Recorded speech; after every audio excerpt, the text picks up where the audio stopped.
ਰੋਜ਼ਾਨਾ ਲੋਕਨਾਥ ਟੀਵੀ ਦੇਖ ਰਹੇ ਹੋ ਤੁਸੀਂ ਤੇ ਮੈਂ ਹਾਂ ਸੁਖਵਿੰਦਰ ਸਿੰਘ ਸਿੱਧੂ।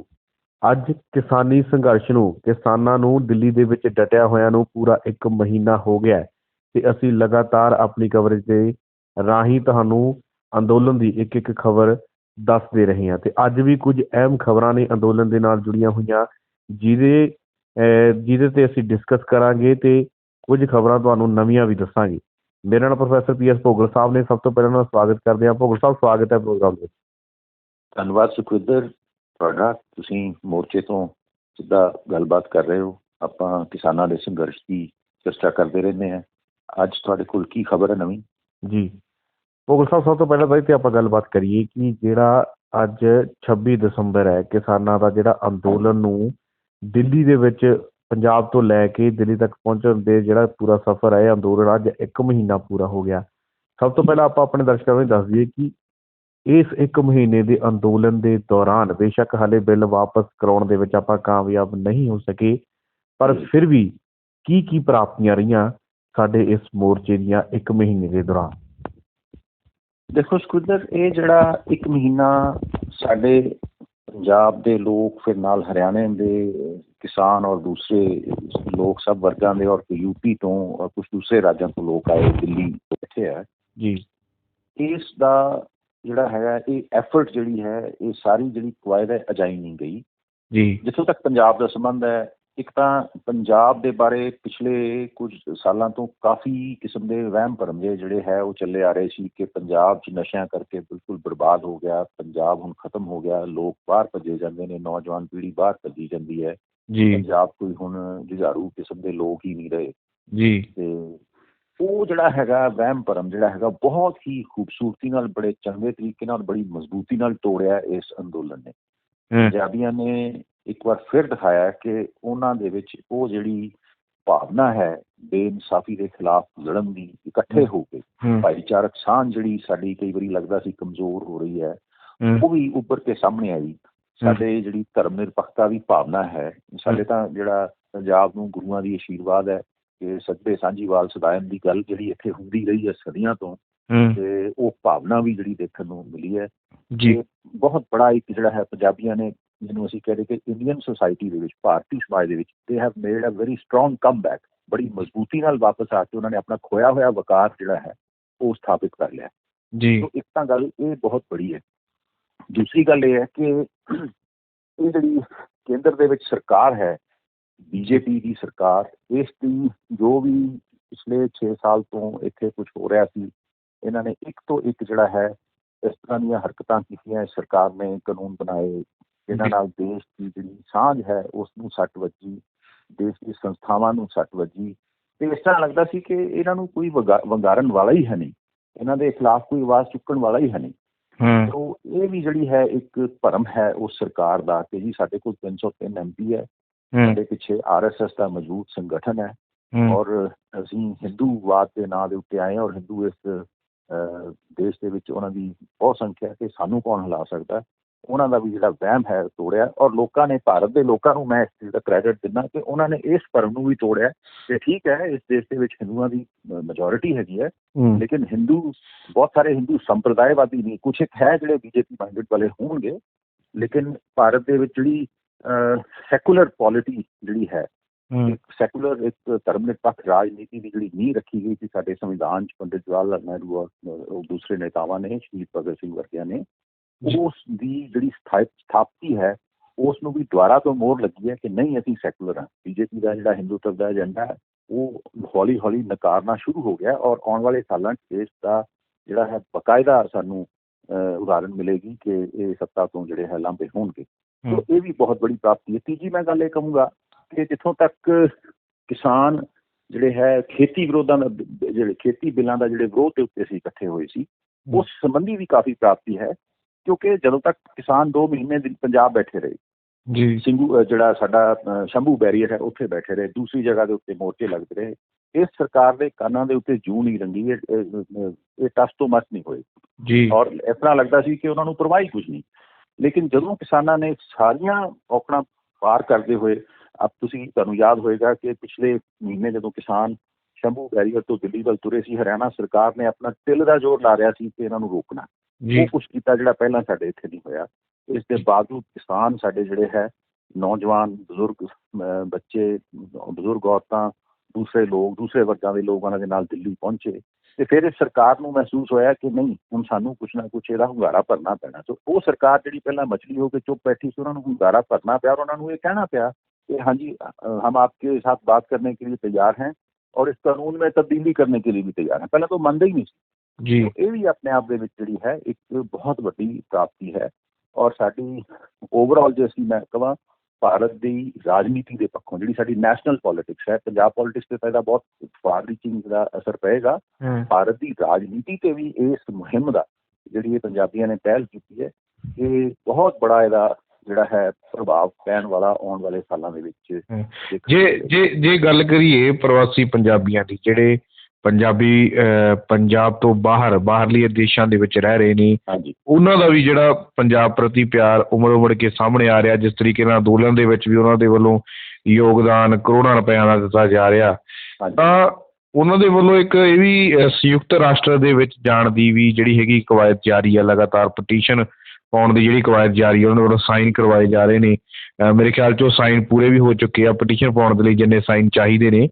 ਤਾਂ ਹੋ ਸਕਦਾ ਇਸ ਤਰ੍ਹਾਂ ਮਸਲੇ ਦਾ ਹੱਲ ਸੰਯੁਕਤ ਰਾਸ਼ਟਰ ਜਾ ਕੇ? ਦੇਖੋ, ਪ੍ਰਵਾਸੀ ਪੰਜਾਬੀਆਂ ਦਾ ਬਹੁਤ ਜ਼ਬਰਦਸਤ ਰੋਲ ਰਿਹਾ ਇਸ ਸਾਰੇ ਅੰਦੋਲਨ ਨੂੰ ਸਮਰਥਨ ਦੇ ਵਿੱਚ। ਉਹਨਾਂ ਨੇ ਪਬਲਿਕ ਓਪੀਨੀਅਨ ਜਿਹੜੀ ਹੈ ਬਾਕੀ ਦੇਸ਼ਾਂ ਦੇ ਵਿੱਚ ਲੋਕਾਂ ਨੂੰ ਦੱਸਿਆ ਕਿ ਭਾਰਤ 'ਚ ਹੋ ਕੀ ਰਿਹਾ, ਕਿਉਂਕਿ ਸਾਡਾ ਜਿਹੜਾ ਮੀਡੀਆ ਹੈ ਉਹ ਇੰਨਾ ਕੁ ਜ਼ਿਆਦਾ ਕੰਟਰੋਲ ਹੋ ਚੁੱਕਾ ਸੀਗਾ ਮੋਦੀ ਸਰਕਾਰ ਵੱਲੋਂ ਕਿ ਜਿਹੜੀ ਇੱਥੋਂ ਦੀ ਵਾਸਤਵਿਕ ਖਬਰ ਸੀਗੀ, ਜਿਹੜੀ ਸਰਕਾਰ ਨੂੰ ਪਸੰਦ ਨਹੀਂ ਸੀ, ਉਹ ਬਾਹਰ ਜਾਣ ਹੀ ਨਹੀਂ ਦਿੱਤੀ ਜਾ ਰਹੀ ਸੀ ਜੀ। ਉਹ ਉਹਨਾਂ ਲੋਕਾਂ ਨੂੰ ਸ਼ਾਇਦ ਪਤਾ ਹੀ ਨਹੀਂ ਸੀ ਕਿ ਭਾਰਤ 'ਚ ਹੋ ਕੀ ਰਿਹਾ। ਤਾਂ ਹੁਣ ਉਹਨਾਂ ਦੀ ਇਸ ਐਫਰਟ ਦੇ ਕਰਕੇ ਲੋਕਾਂ ਨੂੰ ਪਤਾ ਲੱਗਿਆ ਕਿ ਭਾਰਤ ਦੇ ਵਿੱਚ ਕੀ ਹੋ ਰਿਹਾ। ਮੈਂ ਕੱਲ੍ਹ ਦੇਖ ਰਿਹਾ ਸੀ ਕਿ ਅਮਰੀਕਾ ਦੇ ਇੱਕ ਸਾਬਕਾ ਰਾਸ਼ਟਰਪਤੀ ਜਿਮੀ ਕਾਰਟਰ, ਜਿਹੜੇ ਖੁਦ ਇੱਕ ਕਿਸਾਨ ਸੀ, ਮੂੰਗਫਲੀ ਦੀ ਖੇਤੀ ਕਰਿਆ ਕਰਦੇ ਸੀ, ਅਮਰੀਕਾ ਦੀ ਜਾਰਜੀਆ ਜਿਹੜਾ ਰਾਜ ਹੈ ਉਹਦੇ ਨਾਲ ਸੰਬੰਧ ਹੈ, 95 ਸਾਲਾਂ ਦੇ ਹੋ ਚੁੱਕੇ ਹੈ। ਉਹਨਾਂ ਨੇ ਵੀ ਇੱਕ ਜਿਹੜਾ ਹੈ ਜਿਹੜੀ ਲੈਟਰ ਲਿਖੀ ਹੈ, ਖੱਤ ਲਿਖਿਆ ਸਾਡੇ ਬਲਬੀਰ ਸਿੰਘ ਰਾਜੇਵਾਲ ਉਹਨਾਂ ਨੂੰ ਸਮਰਥਨ ਦਾ। ਤੇ ਮਤਲਬ ਇਹ ਇੱਕ ਬਹੁਤ ਬੜੀ ਆਪਣੇ ਆਪ 'ਚ ਗੱਲ ਹੈ। ਹੁਣ ਜਿਸ ਤਰ੍ਹਾਂ ਤੁਸੀਂ ਦੱਸ ਰਹੇ ਹੋ ਕਿ ਸੰਯੁਕਤ ਰਾਸ਼ਟਰ ਸੰਘ, ਯੂਨਾਈਟਿਡ ਨੇਸ਼ਨਸ ਦੇ ਵਿੱਚ ਵੀ ਸਾਡੇ ਜਿਹੜੇ ਨੌਨ ਰੈਜ਼ੀਡੈਂਟ ਪੰਜਾਬੀ ਨੇ ਉਹ ਕੋਸ਼ਿਸ਼ ਕਰ ਰਿਹਾ ਇੱਕ ਪਟੀਸ਼ਨ ਜਿਹੜੀ ਭੇਜਣ ਦੀ। ਇਸ ਪਟੀਸ਼ਨ ਦਾ ਸਿੱਧਾ ਅਸਰ ਤਾਂ ਨਹੀਂ ਪੈਣਾ, ਕਿਉਂਕਿ ਆਖਿਰਕਾਰ ਇਹ ਸਾਡਾ ਅੰਦਰੂਨੀ ਮਸਲਾ ਹੈਗਾ। ਸੰਯੁਕਤ ਰਾਸ਼ਟਰ ਸੰਘ ਜਿਹੜਾ ਹੈਗਾ ਉਹ ਅੰਦਰੂਨੀ ਮਸਲਿਆਂ ਦੇ ਵਿੱਚ ਇੰਟਰਫੀਅਰ ਨਹੀਂ ਕਰਦਾ, ਲੇਕਿਨ ਉਹ ਕੁਛ ਨਾ ਕੁਛ ਐਡਵਾਈਸ ਕਰਨਗੇ। ਕੁਛ ਇੱਕ ਇੰਟਰਨੈਸ਼ਨਲ ਪਬਲਿਕ ਓਪੀਨੀਅਨ ਜਿਹੜੀ ਜ਼ਰੂਰ ਇਸ ਤੇ ਜਨਰੇਟ ਹੋਏਗੀ ਕਿ ਇਸ ਤਰ੍ਹਾਂ ਦਾ ਜੋ ਕੁਛ ਵੀ ਸਾਡੇ ਦੇਸ਼ 'ਚ ਹੋ ਰਿਹਾ, ਜਾਂ ਇਸ ਤਰ੍ਹਾਂ ਦਾ ਜਿਹੜਾ ਕਾਰਪੋਰੇਟ ਕਲਚਰ ਹੈ, ਜਾਂ ਨਵ ਜਿਹੜਾ ਉਦਾਰਵਾਦ ਹੈ, ਜਿਹਨਾਂ ਸਾਡੇ ਤਰੱਕੀ ਪਸੀਰ ਮੁਲਕਾਂ ਦੇ ਵਿੱਚ ਇਹਦੇ ਜਿਹੜੇ ਮਾੜੇ ਅਸਰ ਪੈ ਰਹੇ ਆ, ਉਹਨਾਂ ਦਾ ਕੁਛ ਨਾ ਕੁਛ ਉਹਦੇ ਬਾਰੇ ਸੋਚਿਆ ਜਾਵੇ। ਸੋ ਇੱਕ ਇੰਟਰਨੈਸ਼ਨਲ ਸੋਚ ਡਿਵੈਲਪ ਹੋਏਗੀ ਐਕਸੈਸਿਵ ਕਾਰਪੋਰੇਟਿਜ਼ਮ ਦੇ ਖਿਲਾਫ। ਇਹ ਜਿਹੜਾ ਮਲਟੀਨੈਸ਼ਨਲ ਕਾਰਪੋਰੇਸ਼ਨ ਦਾ ਗਲਬਾ ਵਧਣ ਦੀ ਕੋਸ਼ਿਸ਼ ਹੋ ਰਹੀ ਹੈ, ਇਸ ਦੇ ਖਿਲਾਫ ਇੱਕ ਆਵਾਜ਼ ਉੱਠਣ ਦੀ ਪੂਰੀ ਸੰਭਾਵਨਾ ਇਹਨਾਂ ਚੀਜ਼ਾਂ ਦੇ ਨਾਲ ਬਣੇਗੀ। ਸੋ ਮੈਂ ਫਿਰ ਤੋਂ ਦੁਹਰਾਉਣਾ ਕਿ ਇਹਦਾ ਸ਼ਾਇਦ ਸਿੱਧਾ ਅਸਰ ਨਾ ਪਵੇ। ਨਹੀਂ ਹੋ ਸਕਦਾ ਕਿ ਯੂਨਾਈਟਿਡ ਨੇਸ਼ਨਸ ਕਵੇ ਭਾਰਤ ਸਰਕਾਰ ਨੂੰ ਕਿ ਤੁਸੀਂ ਬਿੱਲ ਰੱਦ ਕਰ ਦਿਓ ਜਾਂ ਵਾਪਸ ਲੈ ਲਓ, ਕਹਿ ਨਹੀਂ ਸਕਦੇ, ਲੇਕਿਨ ਇਹਦਾ ਸਿੱਧਾ ਅਸਰ ਬਹੁਤ ਅੱਛਾ ਪਏਗਾ ਆਉਣ ਵਾਲੇ ਸਮੇਂ ਜੀ। ਤਾਂ ਮਤਲਬ ਕਹਿਣ ਦਾ ਭਾਵ ਇਹ, ਜਿਸ ਤੁਸੀਂ ਕਿਹਾ ਜਿੰਮੀ, ਜਿਹੜੇ ਤੁਸੀਂ ਦੱਸਿਆ ਸੀ ਉਹਨਾਂ ਜਿਹੜੇ ਸਾਬਕਾ ਰਾਸ਼ਟਰਪਤੀ ਨੇ, ਜਿੰਮੀ ਕਾਰਟਰ, ਹਾਂਜੀ, ਤਾਂ ਜੇ ਉਹਨਾਂ ਦੇ ਵੱਲੋਂ ਚਿੱਠੀ ਪੱਤਰ ਲਿਖਿਆ ਜਾਂਦਾ ਤਾਂ ਸਿੱਧੇ ਤੌਰ ਤੇ ਜੇ ਆਪਾਂ ਗੱਲ ਕਰੀਏ ਤਾਂ ਅਮਰੀਕਾ ਕਿਤੇ ਨਾ ਕਿਤੇ ਪੰਜਾਬ ਦੇ ਕਿਸਾਨਾਂ ਦੇ ਨਾਲ ਹਮਦਰਦੀ ਰੱਖਦਾ ਹੈ। ਹਾਂਜੀ ਹਾਂ, ਬਿਲਕੁਲ। ਦੇਖੋ, ਉੱਥੇ ਅਮਰੀਕਾ ਦੇ ਵਿੱਚ ਵੀ ਕਿਸਾਨੀ ਹੈਗੀ ਹੈ, ਉੱਥੇ ਲੋਕ ਹੈਗੇ ਨੇ। ਅਸਲ 'ਚ ਕੀ ਹੈ ਕਿ ਚਾਹੇ ਕੋਈ ਕਿਸਾਨ ਹੈ ਜਾਂ ਨਹੀਂ ਹੈ, ਜਿਹੜਾ ਵੀ ਬੰਦਾ ਇੱਕ ਜਿਹੜੀ ਬੈਲੈਂਸ, ਸੰਤੁਲਿਤ, ਸਮਝ ਬੂਝ ਸੋਚ ਵਾਲਾ ਬੰਦਾ ਹੈ, ਉਹ ਹਰ ਕਿਸਮ ਦੀ ਬੇਇਨਸਾਫੀ ਦੇ ਖਿਲਾਫ ਉਹਦੀ ਆਤਮਾ ਦੀ ਆਵਾਜ਼ ਉੱਠਦੀ ਹੈ। ਸੋ ਐਸੀ ਗੱਲ ਨਹੀਂ ਹੈ ਕਿ ਲੋਕ ਭਾਵੇਂ ਕਿਸਾਨ ਨਹੀਂ ਹੈਗੇ, ਪਰ ਉਹਨਾਂ ਨੂੰ ਪਤਾ ਹੈ ਕਿ ਅਸਲ ਸੱਚਾਈ ਕੀ ਹੈ, ਚੰਗੀ ਚੀਜ਼ ਕੀ ਹੈ, ਫਾਇਦੇ ਵਾਲੀ ਚੀਜ਼ ਕੀ ਹੈ, ਉਹਦਾ ਨੁਕਸਾਨ ਕੀ ਹੋਏਗਾ। ਸੋ ਲੋਕ ਜੈਨੂਇਨਲੀ ਕੰਸਰਨ ਨੇ। ਇਹ ਜਿਹੜਾ ਕਾਰਪੋਰੇਟ ਵਰਲਡ, ਜਿਹੜਾ ਬਿਜ਼ਨਸ ਲੌਬੀਜ਼ ਦਾ ਜਿਹੜਾ ਇੱਕ ਗਲਬਾ ਪੈਂਦਾ ਜਾ ਰਿਹਾ ਸਾਡੇ ਸਮਾਜ ਦੇ ਉੱਤੇ, ਉਹਨਾਂ ਸਮਾਜਾਂ 'ਚ ਵੀ ਹੈ। ਅਮਰੀਕਾ 'ਚ ਵੀ ਇਹ ਪ੍ਰੋਬਲਮ ਹੈਗੀ ਹੈ, ਲੇਕਿਨ ਸਾਡੇ ਨਾਲੋਂ ਬੜੀ ਘੱਟ ਹੈ, ਕਿਉਂਕਿ ਉੱਥੇ ਲੋਕ ਸਾਡੇ ਨਾਲ ਬਹੁਤ ਜ਼ਿਆਦਾ ਸਿਆਣੇ ਨੇ। ਅਸੀਂ ਉਹਨੇ ਸਿਆਣੇ ਅੱਜ ਵੀ ਨਹੀਂ ਹੈਗੇ, ਮੈਂ ਸਪਸ਼ਟ ਕਹੂੰਗਾ ਜੀ। ਤੇ ਇਸ ਕਰਕੇ ਲੋਕਾਂ ਦੀ ਚਿੰਤਾ ਬੜੀ ਵਾਜਿਬ ਹੈ ਔਰ ਸਾਰੇ ਦੁਨੀਆ ਦੇ ਵਿੱਚ ਜਿਹੜਾ ਹੈ ਇਸ ਦੇ ਖਿਲਾਫ ਆਵਾਜ਼ ਉੱਠ ਰਹੀ ਹੈ। ਔਰ ਇਹ ਮੌਕਾ ਬਣਿਆ ਹੈ ਕਿ ਭਾਰਤ ਦੇ ਵਿੱਚ ਵੀ ਜਿਹੜੀ ਹੈਗੀ ਆਵਾਜ਼ ਜਿਹੜੀ ਹੈਗੀ ਬੜੀ ਬੁਲੰਦ ਆਵਾਜ਼ ਉੱਠਣ ਦੀ ਇੱਕ ਮੂਵਮੈਂਟ ਬਣ ਰਹੀ ਹੈਗੀ ਹੈ। ਮੈਂ ਇੱਥੇ ਇਹ ਕਹਿਣਾ ਚਾਹੂੰਗਾ ਕਿ ਇਹ ਕਿਸਾਨ ਦਾ ਬਿੱਲਾਂ ਦਾ ਜਿਹੜਾ ਖੇਤੀਬਾੜੀ ਬਿੱਲਾਂ ਦਾ ਮਸਲਾ ਹੈਗਾ, ਇਹ ਚਲੋ ਹੱਲ ਹੋ ਜਾਏਗਾ ਆਉਣ ਵਾਲੇ ਦਿਨਾਂ 'ਚ। ਕੁਛ ਵੀ ਹੱਲ ਹੋ ਜਾਏਗਾ, ਕਿਸੇ ਤਰ੍ਹਾਂ ਦਾ ਵੀ ਕੋਈ ਇਹਦਾ ਹੱਲ ਨਿਕਲਣ ਦੀ ਉਮੀਦ ਹੈ। ਲੇਕਿਨ ਇਹਦਾ ਮਤਲਬ ਇਹ ਨਹੀਂ ਹੈ ਕਿ ਸੰਘਰਸ਼ ਖਤਮ ਹੋ ਗਿਆ। ਇਹ ਸੰਘਰਸ਼ ਲਗਾਤਾਰ ਚਲਾਉਣਾ ਪਊਗਾ ਔਰ ਮੈਨੂੰ ਉਮੀਦ ਹੈ ਕਿ ਸਾਡੀਆਂ ਦੂਸਰੀਆਂ ਮਜ਼ਦੂਰ ਜਥੇਬੰਦੀਆਂ ਜਾਂ ਸਿਵਲ ਸੁਸਾਇਟੀ ਦੇ ਜਿਹੜੇ ਆਰਗਨਸ ਹੈ ਉਹ ਇਸ ਨੂੰ ਅੱਗੇ ਤੱਕ ਲੈ ਕੇ ਜਾਣਗੇ, ਤਾਂ ਕਿ ਉਹ ਸ਼ਕਤੀਆਂ ਜਿਨ੍ਹਾਂ ਦੇ ਕਾਰਨ ਇੱਥੋਂ ਤੱਕ ਨੌਬਤ ਬਣੀ, ਇੱਦਾਂ ਦਾ ਮਾਹੌਲ ਬਣਿਆ ਕਿ ਇਹੋ ਜਿਹੇ ਬਿੱਲ ਜਿਹੜੇ ਹੈ ਪਾਸ ਹੋਣੇ, ਇਹੋ ਜਿਹੇ ਕਾਨੂੰਨ ਪਾਸ ਹੋਣ, ਚਾਹੇ ਉਹ 370 ਦਾ ਹੈ ਜਾਂ ਡੀਮੋਨੀਟਾਈਜੇਸ਼ਨ ਦਾ ਜੋ ਵੀ ਹੈ, ਜੋ ਟੱਕੇ ਹੋਏ ਹੈ, ਉਹਨਾਂ ਸ਼ਕਤੀਆਂ ਨੂੰ ਠੱਲ ਪਾਉਣ ਵਾਸਤੇ ਸਾਨੂੰ ਇਹ ਲੜਾਈ ਦੂਸਰੇ ਰੂਪ ਦੇ ਵਿੱਚ ਜਿਹੜੀ ਹੈ ਜਾਰੀ ਰੱਖਣੀ ਪਏਗੀ। ਔਰ ਖਾਸ ਤੌਰ ਤੇ ਆਉਣ ਵਾਲੇ ਦਿਨਾਂ 'ਚ ਜਿਨ੍ਹਾਂ ਰਾਜਾਂ 'ਚ ਚੋਣਾਂ ਹੈਗੀਆਂ ਉੱਥੇ ਇਹ ਮਾਹੌਲ ਬਣਾਉਣਾ ਪਊਗਾ ਕਿ ਇਹ ਸ਼ਕਤੀਆਂ ਉੱਥੇ ਹਾਰਨ।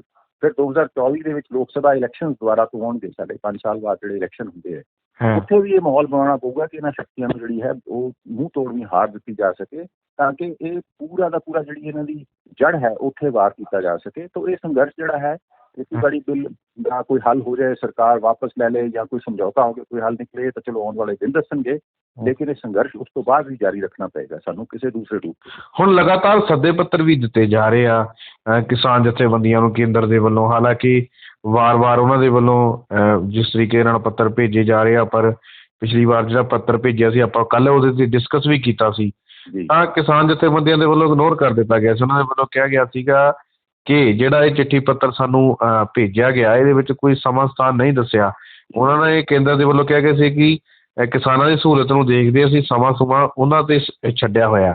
ਤਾਂ ਜਿਸ ਤਰੀਕੇ ਦੇ ਨਾਲ ਇੱਕ ਵਾਰ ਫਿਰ ਤੋਂ ਉਸੇ ਤਰ੍ਹਾਂ ਦਾ ਹੀ ਪੱਤਰ, ਜਿਸ ਤਰੀਕੇ ਦੇ ਪੱਤਰ ਨੂੰ ਕਿਸਾਨਾਂ ਨੇ ਰਿਜੈਕਟ ਕੀਤਾ ਸੀ, ਹੂ ਉਸੇ ਤਰ੍ਹਾਂ ਦਾ ਹੀ ਪੱਤਰ ਇੱਕ ਵਾਰ ਫਿਰ ਤੋਂ ਭੇਜ ਕੇ ਉਹਨਾਂ ਨੂੰ ਸੱਦਾ ਦਿੱਤਾ ਗਿਆ। ਹਾਲਾਂਕਿ ਕਿਸਾਨਾਂ ਦੇ ਵੱਲੋਂ ਹਾਲੇ ਤੱਕ ਉਹਦੇ 'ਤੇ ਫੈਸਲਾ ਨਹੀਂ ਲਿਆ ਗਿਆ ਕਿ ਉਹ 'ਤੇ ਜਾਣਾ ਜਾਂ ਨਹੀਂ ਜਾਣਾ, ਪਰ ਜਿਸ ਤਰੀਕੇ ਦੇ ਨਾਲ ਉਹੋ ਜਿਹੇ ਪੱਤਰ ਭੇਜੇ ਜਾ ਰਹੇ ਆ, ਜੇ ਕੱਲ੍ਹ ਨੂੰ ਕੇਂਦਰ ਸਰਕਾਰ ਕਹਿ ਦਿੰਦੀ ਹੈ, ਕੇਂਦਰ ਸਰਕਾਰ ਨੂੰ ਕਿਸਾਨ ਕਹਿ ਦਿੰਦੇ ਨੇ ਕਿ ਜੇ ਤੁਸੀਂ ਸਮਾਂ ਸਾਡੇ 'ਤੇ ਛੱਡਿਆ ਜਾਂ ਤੁਸੀਂ ਸਥਾਨ ਵੀ ਸਾਡੇ 'ਤੇ ਛੱਡਿਆ ਤਾਂ ਤੁਸੀਂ ਆ ਜਾਓ ਭਾਈ, ਇੱਥੇ ਮੀਟਿੰਗ ਕਰ ਲਓ, ਕੁੰਡਲੀ 'ਤੇ ਆ ਕੇ, ਟਿਕਰੀ ਬਾਰਡਰ 'ਤੇ ਆ ਕੇ ਮੀਟਿੰਗ ਕਰ ਲਓ, ਤਾਂ ਤੁਹਾਨੂੰ ਲੱਗਦਾ ਕਿ ਅਜਿਹੇ ਹਾਲਾਤਾਂ 'ਚ ਮੀਟਿੰਗ ਹੋ ਜਾਵੇਗੀ? ਹਾਂ, ਨਹੀਂ, ਇਸ 'ਚ ਕੋਈ ਹਰਜ ਨਹੀਂ ਹੈ। ਜੇ ਕਿਸਾਨ ਜਥੇਬੰਦੀਆਂ ਇਹ ਕਰ ਸਕਦੀਆਂ ਤੇ ਠੀਕ ਹੈ ਜੀ, ਤੁਸੀਂ ਸਾਡੇ 'ਤੇ ਸਮਾਂ ਔਰ ਸਥਾਨ ਦਾ ਜਿਹੜਾ ਹੈ ਸਾਡੇ 'ਤੇ ਛੱਡਿਆ ਫੈਸਲਾ। ਅਸੀਂ ਕਹਿੰਦੇ ਹਾਂ ਕਿ ਇੱਥੇ ਸਾਡੇ ਜਿੱਥੇ ਅਸੀਂ ਬੈਠੇ ਹਾਂ, ਸਾਡੇ ਲੋਕ ਬੈਠੇ ਹੈ, ਇੱਥੇ ਆ ਜਾਓ, ਇੱਥੇ ਆ ਕੇ ਤੁਹਾਡੇ ਜਿਹੜੇ ਹੈਗੇ ਫਲਾਂ ਮੰਤਰੀ ਜਿਹੜੇ ਹੈ, ਜਿਹੜੀ ਕਮੇਟੀ ਪਹਿਲਾਂ ਵੀ ਜਿਹੜੀ ਬੈਠਦੀ ਰਹੀ ਹੈ, ਉਹ ਇੱਥੇ ਆ ਕੇ ਸਾਡੇ ਨਾਲ ਗੱਲ ਕਰ ਲੈਣ ਤੇ ਕੋਈ ਹਰਜ ਨਹੀਂ ਹੈ। ਫਿਰ ਦੇਖ ਲਓ ਸਰਕਾਰ ਦਾ ਕੀ ਰਵੱਈਆ ਮਿਲਦਾ, ਫਿਰ ਪਤਾ ਲੱਗ ਜਾਏਗਾ ਕਿ ਸਰਕਾਰ ਜਿਹੜੀ ਹੈਗੀ ਹੈ ਇਹਨਾਂ ਨੂੰ ਕੰਡਿਆਂ ਤੋਂ ਇੱਕ ਸੀਟਰੀ ਜਿਹੇ ਚਿੱਠੀਆਂ ਪਾ ਕੇ ਕਿ ਜਾਂ ਉਹਨਾਂ ਦੇ ਜਿਹੜਾ ਮੰਤਵ ਦੇ ਵਿੱਚ ਕੋਈ ਕਿਸੇ ਕਿਸਮ ਦੀ ਸਿੰਸੀਅਰਿਟੀ ਹੈ, ਲੱਗਦੀ ਤਾਂ ਨਹੀਂ, ਕਿਉਂਕਿ ਮੈਂ ਬਾਰ-ਬਾਰ ਕਹਿੰਦਾ ਰਿਹਾ ਸਰਕਾਰ ਦੇ ਉੱਤੇ ਵਿਸ਼ਵਾਸ ਜਿਹੜਾ ਹੈਗਾ ਉਹ ਸਿਵਲ ਸੁਸਾਇਟੀ ਨੂੰ ਔਰ ਲੋਕਾਂ ਨੂੰ ਉੱਠਦਾ ਜਾ ਰਿਹਾ ਹੈ। ਇਹ ਆਪਣੇ ਹਿਸਾਬ ਨਾਲ ਹੀ ਚੱਲਣਾ ਚਾਹੁੰਦੇ, ਇਹਨਾਂ ਨੂੰ ਲੋਕਤੰਤਰ ਦੀ ਪਰਵਾਹ ਨਹੀਂ, ਲੋਕਾਂ ਦੀ ਜਿਹੜੀ ਪ੍ਰੋਬਲਮਸ ਹੈ ਉਹਦੀ ਪਰਵਾਹ ਨਹੀਂ। ਤਾਂ ਫਿਰ ਵੀ ਇਹਨਾਂ ਨੂੰ ਮੌਕਾ ਦੇਣਾ ਚਾਹੀਦਾ ਕਿ ਠੀਕ ਹੈ ਜੀ, ਤੁਸੀਂ ਆ ਜਾਓ ਇੱਥੇ। ਬਹੁਤ ਸੋਹਣੀ ਗੱਲ ਤੁਸੀਂ ਕਹੀ ਹੈ ਤੇ ਮੈਂ ਮਹਿਸੂਸ ਕਰਦਾ ਕਿ ਜੇ ਕਿਸਾਨ ਜਥੇਬੰਦੀਆਂ ਇਸ ਤਰ੍ਹਾਂ ਦੀ ਇੱਕ ਵਾਰੀ ਕਹਿ ਕੇ ਦੇਖ ਲੈਣ ਤਾਂ ਫਿਰ ਇਹ ਵੀ ਦੇਖ ਲਈਏ ਕਿ ਆਉਂਦੇ ਵੀ ਹੈ ਕਿ ਨਹੀਂ ਆਉਂਦੇ। ਤਾਂ ਜਿਸ ਤਰੀਕੇ ਦੇ ਨਾਲ ਹੁਣ ਵਾਰ-ਵਾਰ ਕੇਂਦਰ ਦੇ ਨੁਮਾਇੰਦਿਆਂ ਦੇ ਵੱਲੋਂ, ਚਾਹੇ ਉਹ ਅਰਜੀਤ ਗਰੇਵਾਲ ਹੋਣ, ਚਾਹੇ ਉਹ ਜਿਆਣੀ ਹੋਣ, ਉਹਨਾਂ ਦੇ ਵੱਲੋਂ ਵਾਰ-ਵਾਰ ਇਹੀ ਗੱਲ ਕਹੀ ਜਾ ਰਹੀ ਹੈ ਕਿ ਸਰਕਾਰ ਦੀ ਮਜਬੂਰੀ ਨੂੰ ਸਮਝੋ, ਸਰਕਾਰ ਦੀ ਮਜਬੂਰੀ ਨੂੰ ਸਮਝੋ, ਅਸੀਂ ਕਾਨੂੰਨ ਵਾਪਸ ਨਹੀਂ ਲੈ ਸਕਦੇ। ਕੀ ਮਜਬੂਰੀ ਹੈ ਸਰਕਾਰ ਦੀ? ਇੰਨੇ ਲੱਖਾਂ ਕਿਸਾਨ ਬੈਠੇ ਆ, ਮੋਦੀ ਸਾਹਿਬ ਗੁਜਰਾਤ ਦੇ ਕਿਸਾਨਾਂ ਨੂੰ ਮਿਲਦੇ ਆ, ਗੁਰਦੁਆਰਾ ਸਾਹਿਬ ਦੇ ਵਿੱਚ ਜਾਂਦੇ ਆ, ਮੋਦੀ ਅੰਬਾਨੀ ਦੇ ਜਿਹੜੇ ਪੋਤਾ ਹੋਇਆ ਨਵਾਂ ਉਹਨੂੰ ਦੇਖਣ ਜਾਂਦੇ ਆ, ਪਰ ਦਿੱਲੀ ਦੇ ਦਰਵਾਜ਼ੇ 'ਤੇ ਬੈਠੇ ਕਿਸਾਨਾਂ ਨੂੰ ਮਿਲਣ ਨਹੀਂ ਜਾਂਦੇ। ਕੀ ਮਜਬੂਰੀ ਹੈ ਕਿ ਕਾਨੂੰਨ ਰੱਦ ਨਹੀਂ ਹੋ ਪਾ ਰਹੇ? ਹਾਂ, ਤੁਸੀਂ ਬਹੁਤ ਸੋਹਣੀ ਗੱਲ ਫਿਰ ਕਹੀ।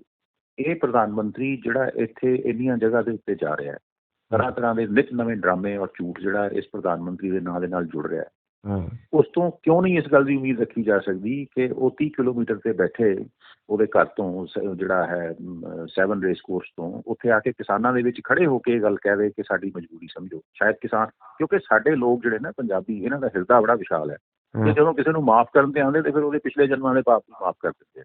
ਇਹ ਸਾਡੇ ਜੇ ਭੈੜ ਵੀ ਹੈਗੀ ਹੈ ਤੇ ਉਸ ਦਾ ਫਾਇਦਾ ਉਠਾਉਣ ਦੀ ਸ਼ਾਇਦ ਉਹਨਾਂ ਨੂੰ ਕੋਈ ਉੱਥੇ ਸਮਝਾ ਨਹੀਂ ਰਿਹਾ ਜਾਂ ਉਹਨਾਂ ਨੂੰ ਕੋਈ ਇਸ ਚੀਜ਼ ਦੇ ਬਾਰੇ ਗਾਈਡ ਨਹੀਂ ਕਰ ਰਿਹਾ, ਪਰ ਉਹ ਅਜੀਬ ਕਿਸਮ ਦੀ ਜਿਹੜੀ ਹੈ ਹੈਂਕੜ ਦੇ ਵਿੱਚ ਫਸੇ ਹੋਏ ਨੇ। ਲੇਕਿਨ ਜੇ ਦੂਜੇ ਪਾਸੇ ਦੇਖੀਏ ਤਾਂ ਮਜਬੂਰੀ ਕੋਈ ਨਹੀਂ। ਲੋਕਤੰਤਰ ਦੇ ਵਿੱਚ ਸਰਕਾਰ ਦੀ ਕੋਈ ਮਜਬੂਰੀ ਨਹੀਂ ਹੁੰਦੀ, ਇੱਕੋ ਹੀ ਮਜਬੂਰੀ ਹੁੰਦੀ ਹੈ ਲੋਕ ਰਾਏ, ਔਰ ਲੋਕ ਰਾਏ ਉਹਨਾਂ ਦੇ ਇਸ ਵੇਲੇ ਖਿਲਾਫ ਹੈ ਇਸ ਮਾਮਲੇ ਦੇ ਉੱਤੇ। ਤੋ ਬਾਕੀ ਉਹਨਾਂ ਦੀ ਮਜਬੂਰੀ ਹੈ ਕਿ ਉਹਨਾਂ ਦੇ ਜਿਹੜੇ ਬਿਜ਼ਨਸ ਫੈਮਲੀਜ਼ ਦੇ ਨਾਲ, ਕਾਰਪੋਰੇਟ ਵਰਲਡ ਨਾਲ ਜਿਹੜੇ ਉਹਨਾਂ ਦੇ ਤਾਲੁਕਾਤ ਨੇ, ਜਿਹੜੇ ਉਹਨਾਂ ਨੇ ਸਾਰਾ ਭਾਰਤ ਉਹਨਾਂ ਦੇ ਪੈਰਾਂ ਦੇ ਵਿੱਚ ਸਿੱਟਿਆ ਹੋਇਆ, ਉਸ ਨੂੰ ਸ਼ਾਇਦ ਉਹ ਨਹੀਂ ਛੱਡਣਾ ਚਾਹੁੰਦੇ। ਉਹਨਾਂ ਦੀ ਇਹੀ ਮਜਬੂਰੀ ਹੋਏਗੀ, ਹੋਰ ਕੋਈ ਮਜਬੂਰੀ ਨਹੀਂ ਹੁੰਦੀ। ਪਹਿਲਾਂ ਸਰਕਾਰਾਂ ਜਿਹੜੀਆਂ ਹੈ ਜਿੱਦਾਂ ਦੀਆਂ ਵੀ ਸੀਗੀਆਂ, ਕਈ ਵਾਰ ਇਸ ਤਰ੍ਹਾਂ ਹੋਇਆ ਕਿ ਲੋਕਾਂ ਨੇ ਕਿਸੇ ਗੱਲ ਦਾ ਵਿਰੋਧ ਕੀਤਾ ਔਰ ਸਰਕਾਰਾਂ ਨੇ ਆਪਣੇ ਕਦਮ ਜਿਹੜੇ ਹੈ ਵਾਪਸ ਲਏ। ਪ੍ਰਧਾਨ ਮੰਤਰੀਆਂ ਨੇ ਕਿਹਾ ਹਾਂ। ਠੀਕ ਹੈ ਇਹ ਚੀਜ਼ ਜਿਹੜੀ ਹੈਗੀ ਹੈ ਠੀਕ ਨਹੀਂ, ਤਾਂ ਅਸੀਂ ਇਸ ਅਮੈਂਡ ਕਰਦੇ ਹਾਂ ਜਿਹਨੂੰ ਵਾਪਸ ਲੈਣੇ, ਲੇਕਿਨ ਇਹ ਸਰਕਾਰ ਨੂੰ ਕੀ ਕਮੀ ਹੈ ਕਿ ਉਹ ਇਹ ਗੱਲ ਨਹੀਂ ਕਹਿ ਸਕਦੀ। ਤੋ ਮੇਰੇ ਹਿਸਾਬ ਨਾਲ ਕੋਈ ਕਿਸੇ ਕਿਸਮ ਦੀ ਮਜਬੂਰੀ ਨਹੀਂ। ਲੋਕ ਰਾਏ, ਲੋਕਤੰਤਰ ਦੇ ਵਿੱਚ ਇੱਕੋ ਇੱਕ ਮਜਬੂਰੀ ਸਰਕਾਰ ਦੀ ਹੁੰਦੀ ਹੈ, ਉਹ ਲੋਕ ਰਾਏ ਔਰ ਲੋਕ ਹਿੱਤ। ਤੇ ਉਹ ਮਜਬੂਰੀ ਜਿਹੜੇ ਇਹ ਸਮਝਣ ਤੇ ਉਹ ਇਹੀ ਕਹਿੰਦੀ ਹੈ ਕਿ ਇਹਨਾਂ ਦੇ ਵਿੱਚ ਜਿਹੜਾ ਹੈ ਇਹ ਜਿਹੜਾ ਸਾਰਾ ਪ੍ਰੋਸੈਸ ਹੈ ਨੂੰ ਰੋਕਿਆ ਜਾਵੇ, ਲੋਕਾਂ ਦੀ ਗੱਲ ਸੁਣੀ ਜਾਵੇ। ਮੁਗਲ ਸਾਹਿਬ, ਹੁਣੇ ਇੱਕ ਖਬਰ ਆ ਰਹੀ ਹੈ ਕਿ ਭਾਜਪਾ ਨੂੰ ਵੱਡਾ ਝਟਕਾ ਲੱਗਿਆ ਹੈ। ਜਿਹੜੇ ਹਰਿੰਦਰ ਸਿੰਘ ਖਾਲਸਾ ਸਾਬਕਾ ਮੈਂਬਰ ਪਾਰਲੀਮੈਂਟ ਸੀਗੇ, ਉਹਨਾਂ ਨੇ ਆਪ ਜੁਆਇਨ ਕੀਤੀ ਸੀ ਤੇ ਹੁਣ ਉਹ ਵੀ ਕਹਿੰਦੇ ਅਸਤੀਫਾ ਦੇ ਗਏ ਕਿਸਾਨਾਂ ਦੇ ਹੱਕ ਦੇ ਵਿੱਚ। ਕਹਿੰਦੇ ਉਹ ਕਹਿੰਦੇ ਨੇ ਕਿ ਸਾਡੀ ਸੁਣੀ ਨਹੀਂ ਜਾ ਰਹੀ, ਲੋਕਲ ਲੀਡਰਸ਼ਿਪ ਦੀ ਜਿਹੜੀ ਕੇਂਦਰ ਦੀ ਲੀਡਰਸ਼ਿਪ ਆ ਉਹ ਸੁਣ ਨਹੀਂ ਰਹੀ। ਲੋਕਲ ਲੀਡਰਸ਼ਿਪ ਨੂੰ ਪੁੱਛ ਕੇ ਇਹੋ ਜਿਹਾ ਫੈਸਲਾ ਲੈਣਾ ਚਾਹੀਦਾ ਸੀ, ਪਰ ਸਾਡੀ ਤਾਂ ਸੁਣਵਾਈ ਨਹੀਂ ਕਰ ਰਹੇ। ਸੁਖਵਿੰਦਰ, ਹਰਿੰਦਰ ਸਿੰਘ ਖਾਲਸਾ ਦੀ ਤੁਸੀਂ ਗੱਲ ਕੀਤੀ, ਮੈਂ ਉਹਨਾਂ ਨੂੰ ਕਈ ਸਾਲਾਂ ਤੋਂ ਖੁਦ ਵੀ ਜਾਣਦਾ। ਇਸ ਵੇਲੇ ਮੈਂ ਨਹੀਂ ਸਮਝਦਾ ਭਾਜਪਾ ਨੂੰ ਕੋਈ ਵੱਡਾ ਝਟਕਾ ਲੱਗਿਆ। ਅੰਗਰੇਜ਼ੀ 'ਚ ਉਹਨੂੰ ਕਹਿੰਦੇ ਕਿ he was almost a non entity in Indian politics as well as in BJP। ਲੇਕਿਨ ਚਲੋ ਫਿਰ ਵੀ ਇੱਕ ਵਿਅਕਤੀ ਦੇ ਤੌਰ ਦੇ ਵਿੱਚ ਉਹਨਾਂ ਨੇ, ਕਿਉਂਕਿ ਪਹਿਲਾਂ ਵੀ ਉਹਨਾਂ ਨੇ ਕਿਸੇ ਵੇਲੇ ਅਕਾਲੀ ਦਲ ਸੀਗੇ, ਫਿਰ ਉਹ ਆਮ ਆਦਮੀ ਪਾਰਟੀ ਚਲੇ ਗਏ, ਫਿਰ ਉਸ ਤੋਂ ਇਲੈਕਸ਼ਨ ਹਾਰਨ ਤੋਂ ਬਾਅਦ ਇਹ ਹਰਦੀਪ ਪੁਰੀ ਜਿਹੜਾ ਉਹਨਾਂ ਦਾ ਸਾਬਕਾ ਇੱਕ ਦੋਸਤ ਹੈ, ਸਾਬਕਾ ਡਿਪਲੋਮੈਟ ਜਿਹੜੇ ਹੈ, ਉਹਨਾਂ ਦੇ ਕਹਿਣ ਤੇ BJP ਚਲੇ ਗਏ। ਹੁਣ BJP 'ਚੋਂ ਵੀ ਹਾਰ ਗਏ, ਸੌਰੀ BJP 'ਚੋਂ ਵੀ ਬਾਹਰ ਆ ਗਏ। ਉਹ ਉਹਦਾ ਕਿੰਨਾ ਕੁ ਫਰਕ ਪਏਗਾ, ਪਰ ਚਲੋ ਉਹਦੀ ਇੱਕ ਆਪਣੀ ਜਿਹੜੀ ਹੈ ਇੱਕ ਪ੍ਰਤੀਕਾਤਮਕ ਉਹਦੀ ਮਹੱਤਤਾ ਹੁੰਦੀ ਹੈ ਕਿ ਉਹਨਾਂ ਨੇ ਜਿਹੜਾ ਹੈਗਾ ਉਹ ਭਾਜਪਾ ਨੂੰ ਛੱਡਿਆ। ਬਹੁਤ ਲੋਕ ਜਿਹੜੇ ਹੈ ਭਾਜਪਾ ਤੋਂ ਇਸ ਕਰਕੇ ਨਾਰਾਜ਼ ਹੋ ਰਹੇ ਆ। ਹਰਿਆਣੇ ਦੇ ਵਿੱਚ ਜਿਹੜੇ MLAs ਹੈ ਉਹਨਾਂ ਨੇ ਸਰਕਾਰ ਤੋਂ ਸਮਰਥਨ ਵੀ ਕੁਛ ਨੇ ਵਾਪਸ ਲਿਆ, ਆਜ਼ਾਦ ਉਮੀਦਵਾਰਾਂ ਨੇ। ਪੰਜਾਬ ਦੇ ਵਿੱਚ ਬਹੁਤ ਸਾਰੇ ਜਿਹੜੇ ਲੋਕ ਭਾਜਪਾ ਨਾਲ, ਖਾਸ ਤੌਰ 'ਤੇ ਸਿੱਖ ਚਿਹਰੇ ਜੁੜੇ ਸੀ, ਉਹ ਵੀ ਭਾਜਪਾ ਤੋਂ ਕਿਨਾਰਾ ਕਰਨ ਦੀ ਕੋਸ਼ਿਸ਼ ਕਰ ਰਹੇ। ਸੋ ਉਸ ਸੰਬੰਧ ਦੇ ਵਿੱਚ ਉਹਨਾਂ ਨੇ ਵੀ ਇਸ ਤਰ੍ਹਾਂ ਦਾ ਕਦਮ ਜਿਹੜਾ ਹੈ ਲਿਆ ਹੋਏਗਾ। ਉਹ ਚੰਗੀ ਗੱਲ ਹੈ, ਫਿਰ ਵੀ ਇਸ ਦਾ ਸਵਾਗਤ ਕੀਤਾ ਜਾਣਾ ਚਾਹੀਦਾ ਜੀ। ਮੋਗਲ ਸਾਹਿਬ, ਤੁਸੀਂ ਸਾਡੇ ਨਾਲ ਜੁੜੇ, ਅੰਦੋਲਨ ਦੀਆਂ ਵੱਖ-ਵੱਖ ਖਬਰਾਂ ਦੇ ਉੱਪਰ ਸਾਡੇ ਨਾਲ ਤੁਸੀਂ ਵਿਚਾਰ ਚਰਚਾ ਕੀਤੀ, ਤੁਹਾਡਾ ਬਹੁਤ ਬਹੁਤ ਧੰਨਵਾਦ ਜੀ। ਮੈਂ ਤੁਹਾਡਾ ਧੰਨਵਾਦ ਕਰਦਾ ਔਰ ਆਪਣੇ ਸਾਰੇ ਦਰਸ਼ਕਾਂ ਨੂੰ ਸ਼ੁਭ ਇੱਛਾਵਾਂ ਦਿੰਦਾ। ਧੰਨਵਾਦ ਜੀ, ਧੰਨਵਾਦ।